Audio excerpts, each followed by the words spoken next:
Hey everyone, I'm Stephanie, host and head bookologist here at the Get Literate podcast.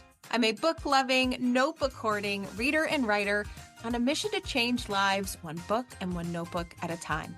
On this podcast, we explore the power of books and reading and notebooks and writing to make life better and to feel better too.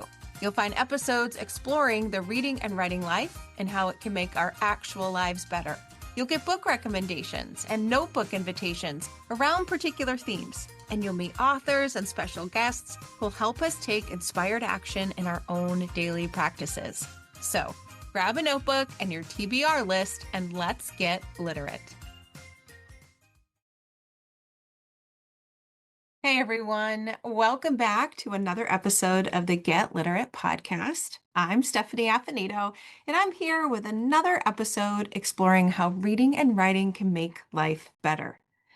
I love that you love last week's episode on the healing power of words. I truly believe that reading and writing can change everything from our lives to our health, to our wellness, to our creativity, all the things. And I heard from many of you just how much that episode resonated with you. Whether it resonated with you because you, like me, believe deeply in those concepts, or it resonated with you because you want to dive into those concepts more, and the episode gave you the permission slip you needed to do so this summer. Or you reached out because you love geeking out on this content just like I do. And so you want to keep the conversation going. Either way, I so love that this podcast can introduce me to new people and connect me to bookish and no bookish people in a way that can just elevate all of us, including the conversation around reading and writing.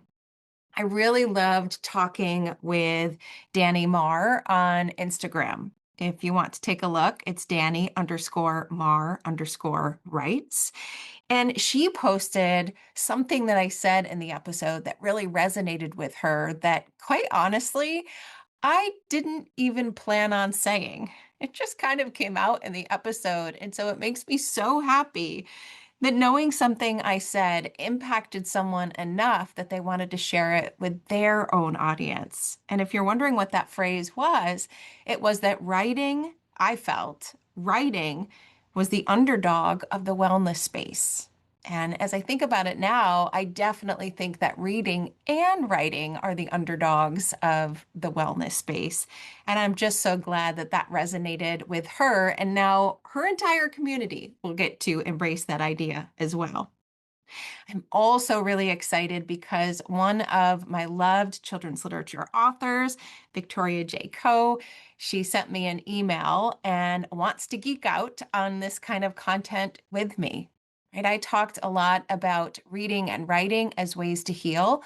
I think I tend to tip on the reading side a little bit more in my episodes. And she had some really good points on how not just expressive writing could help be writing that heals, but so could fiction writing, writing your story, rewriting your story, reimagining your story. And so I cannot wait to pick her brain on that soon. And hopefully we'll have an episode on how fiction writing could be the underdog in the wellness space as well. So stay tuned. That is why I love sharing my own thoughts, my own loves with the world, because it helps me find my people so that we can keep going on this reading and writing journey together. So today, though, let me get to today's episode. Today, I want to talk about an alternative for mood reading, an alternative for mood reading in the spirit of my beloved concept, restorative reading and bibliotherapy, and what to do instead. So, how many of you out there listening would define yourself as a mood reader? You read based on the current mood you are in. That is the pretty well recognized definition of what mood reading is. You read based on your current mood. If you're in a good mood and you're happy, you want to read something lighthearted and happy too. If you're cranky and depressed, then you just want to read maybe a dark mystery or a dark thriller. Our mood dictates our reading. what I want to do today is ask you to flip the script a little bit. It's what I love doing in my reading life, and I'm hoping that maybe you will too. Now, if you are a typical mood reader, as I mentioned, you are reading based on your current mood. You're often very flexible in your reading choices, right? You kind of jump around from genre to genre depending on how the mood strikes you. You are not the kind of reader that knows what she is going to read next month because you don't know how you're going to feel next month. So this can give you a lot of reading agency, right? You really determine what you want to read based on how you feel, no matter what books are coming out and what people are saying about them. And that really can help you find your reading mojo, right? Or your reading flow. It can make your book choices just feel really validating and really purposeful and powerful because you're reading based on the mood that you are in. And I would say that all of us, to some extent, are mood readers, right? We all choose books based on how we feel in the moment. Maybe we pick up a book and we put it down because we're just not feeling it. Or maybe the book we were going to pick up, we're just not in the mood for anymore. All of us have a certain element of mood reading inside of us. But what I want to talk about today is what if we flipped it? You know that I love having a very intentional reading life, one where I'm reading restoratively, one where I'm embracing this idea of bibliotherapy. And while I think mood reading has a place there, I think there's another alternative that maybe we could consider together. Rather than read based on the current mood you are in, what if we embraced the current seasonal energy that we have and we read into that instead? That's what I want to explore today. Rather than read based on your current mood, I want us to consider reading based on the current energy of the season. Now, what do I mean by season? Well, there's really two seasons when I think about this. There's the calendar season. Spring, summer, fall, winter. Think about the different energies that those seasons have, right? Springtime is often a season of renewal and growth and emerging from the darkness. You've got summer that is usually lighter, more playful. Think beach reads, rom-coms. Moving into fall, maybe that's when things get a little bit darker, both in terms of the weather and in terms of our reading life. Maybe we're reaching for mysteries or thrillers. Maybe with the upcoming holiday season, we're digging into family sagas and family dramas. And then comes winter. Winter could be more restful. Winter could be for wintering. Winter could be the more icy dramas. I live in upstate New York, so that's what I think of when I think of winter. But the calendar and the seasons of the calendar, they have a certain energy to them. And if we really identify what that energy is, we could read into that energy instead of the other way around. Now, there's also the seasons of life, right? Maybe you are approaching midlife, and so that's the season you want to read into. Maybe you're starting a really challenging parenting season. And so that's the season that you need to cultivate some good energy for. Or maybe, like me, you're slowly having an empty nest. What does Gretchen Rubin call it? An open door. I like that much better. An open door season. And so that's the season of the calendar, the season of life that you are reading into. So rather than read based on your current mood, what if we read based on the current energy of the season? Now, why would we want to do that? Why would I ask you to consider flipping the script on mood reading? Well, you know I love geeking out on the science here. Our reading influences our mood, right? I have said this quote so many times. The one I love: you are the average of the 5 people you surround yourself with. You are the average of your last 5 Instagram posts you read. You're the average of the last 5 podcasts you listened to. What you fill your brain with in terms of the media and the culture that surrounds you impacts how you think. and it impacts our mood. And the reading we do is included in that.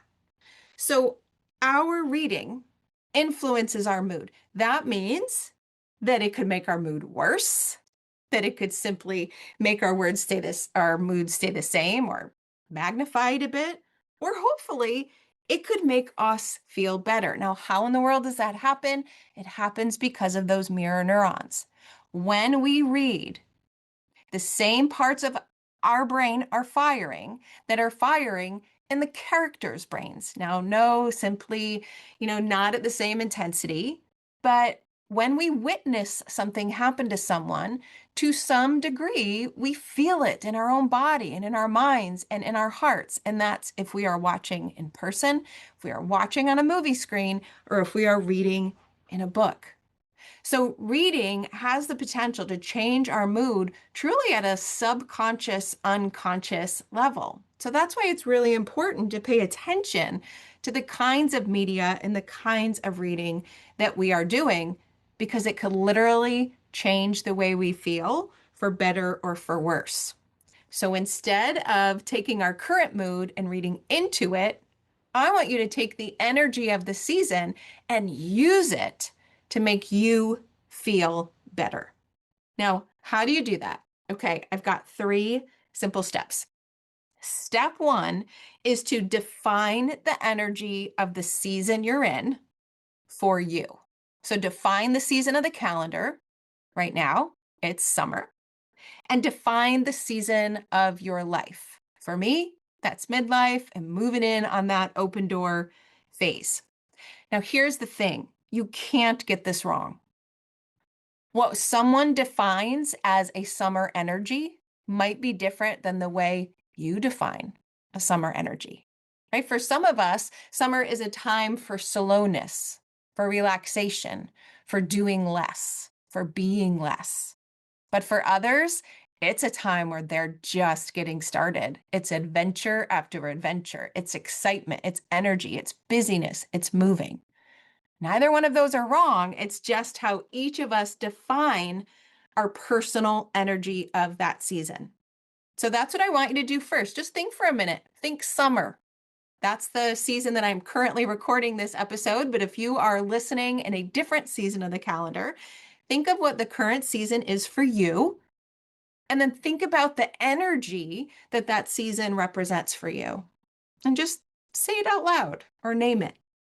And then think about the season of life that you are in and the energy that comes along with that season too. Right? So that's step 1. We're not thinking about our mood first. We're thinking about the seasonal energy that we could tap into. Then step 2. This is where I want you to think about you. I want you to ask yourself, how do I want to feel? How do I want to feel? And how can I use that seasonal energy to elevate wherever it is I am feeling? Right? So if you want to feel more adventurous, how could you tap into that seasonal summer adventurous energy? But if you want to feel slower and calmer and more restful and more peaceful, how might you tap into that version of the summer energy? So that's where I flipped it from mood reading. First, define the energy of the season. Second, define how you want to feel, not how you currently feel. Let's literally harness the power of the page to change our subconscious and pave the way to a better feeling. Now, step 3, you guessed it, it's the fun part. Choose a genre and choose a book that embraces both of those things. Now, you can use genres as a guide here, right? If you want to feel a certain way, then the choices you make in genre can really pave the way, right? So if you want to really lean into some deep emotional feelings, then things like poetry or short essay collections, your pause pile might be for you. If you want to lean into adventure and spirit, you could go fiction, where the characters are doing those things. Maybe you're going nonfiction to learn about the places that you would love to adventure to. Now, if you want a slower pace and you want to really rest and relax and just enjoy the season, maybe you're going for some of those shorter collections as well. Or maybe you're going for some nice, slow, character-driven fiction. It's all up to you and the seasonal energy you want to embrace and the way you want to feel. Now, I love to personally recommend books to everyone. So I just want to give you a couple of different options to explain what I mean here. And then I'm going to invite you to reach out to me personally so that I can suggest a book for you. So here's one example. At the time of this recording, it is summer. So if I think of that summer energy, I'm thinking vacation, sun, beach, family. That's my summer energy. And when I think of the seasonal or I'm sorry, the life seasonal energy I'm in, that's midlife. That's kids growing up. That is shifting and changing with college and new adulting kinds of things. When I blend that energy together, I'm thinking of the sandwich. Yes. Oh, I love Newman's book, The Sandwich. So that's one example. Here's another that's a little bit different. Let's say I want the energy of the summer to be filled with good food and relaxation and art. And I'm in that mode of just wanting to cultivate experiences and love and food, right? I could choose Cooking for Picasso. That is a book that just screams spring and summer because it has this really beautiful red, white, and blue cover, but it has those energies. It has that feeling and it has that content that could blend those energies together for me. Now, one last one that I am bringing close to home. I live in upstate New York, and if you know upstate New York, you likely know Saratoga Springs and you know the racetrack, the horse racing track that just takes over Saratoga Springs all summer. So if I'm embracing the spirit of the summer with outside, with sunshine, with that horse racing element, with art, with getting together, with community, with drama playing out everywhere, right? Then you might like to read, and I might like to read Horse by Geraldine Brooks, which, by the way, that book is on my July 2025 one word theme bibliotherapy book calendar. How's that for a long name? So in the month of July, my community, my private Substack community, head on over there if you want to join. We are diving into the one word theme of fireworks. I mean, talk about summer energy, fireworks. And Horse is one of the books that is on that calendar. But if you want to take a look at the 29 other books that embrace the energy of the summer, then I highly recommend you head to alitlife.substack.com, or you can just click at the link in the show notes. So there are just a couple of examples of how we could really harness the power of seasonal energy to change our mood rather than the other way around in our current definition of traditional mood reading. So I already mentioned, I love recommending books to others. I've given you three to think about, and maybe you're already playing around with the different energies in your head and the different books that you might like to read. But here is what I'm offering to you. I want you to reach out in some way and tell me about your energies. Tell me about the seasonal energy you want and the season of life energy you are in, and I will personally respond with a book recommendation. You can find me on social media at AfinitoLit and send me the information there. You can head to the show notes for the episode at alitlife.com. Leave me a note in the comments and I will reply there. You can always click that audio button, my favorite, leave me an audio message and I will reply with a book that I think is right for you. Or head to my weekly literate love letter this coming Friday and comment there, and I will definitely reply through Substack. I feel like we could start a revolution, everyone. Move over mood reading. It is time for some seasonal energy instead. I hope this made you think. I hope you had a little fun listening to it. And I hope, of course, that you are already thinking of the next book that you will read. Don't forget to reach out so I can send you that personal book recommendation. And I thank you for listening to the episode. And hopefully, we'll see you online with some bookish ideas for you soon. Thanks for listening, everyone. I will see you in the next episode. Thanks for listening to today's episode of the Get Literate podcast. You'll find links to all of the books, resources, and ideas mentioned on the episode in the show notes and at alitlife.com.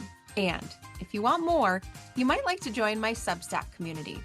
There, you'll find additional inspiration for your reading and writing life, like bonus podcast episodes, bibliotherapy book calendars, monthly book clubs, notebooking inspiration, live events, giveaways, and much more.